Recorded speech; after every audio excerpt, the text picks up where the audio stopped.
Lionel Messi আজ বিশ্বজয়ী, Lionel Messi আজ বিশ্ব চ্যাম্পিয়ন।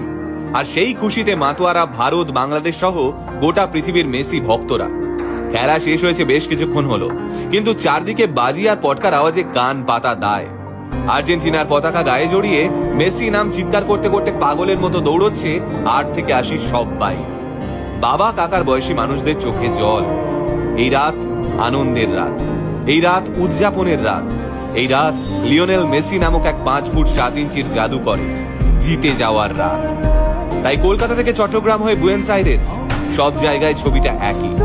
16 বছরের দীর্ঘ প্রতীক্ষার পর অবশেষে সেই বহু কাঙ্ক্ষিত বিশ্বকাপ ট্রফিটি লিওনেল মেসির হাতে উঠল। আজ মেসির হাতে ওঠার পর বিশ্বকাপ ট্রফিটিও যেন স্বস্তির নিঃশ্বাস ফেলছে। এটা সেই আর্জেন্টিনা যারা কিনা এই বিশ্বকাপের প্রথম ম্যাচে সৌদি আরবের কাছে হেরে গিয়েছিল। সেদিন ওই হারের পর বিদ্রুপ, ব্যঙ্গ, নোংরা নোংরা মন্তব্য করে মেসিকে তুলোধনা করেছিল নিন্দুকেরা। সেদিন মেসি একটা কথাও বলেননি, কারণ তিনি জানতেন কিভাবে নিন্দুকদের চুপ করাতে হয়।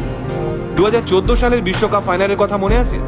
জার্মানি তখন 1 গোলে এগিয়ে, শেষ মুহূর্তে ফ্রি কিক পেয়েছিল আর্জেন্টিনা।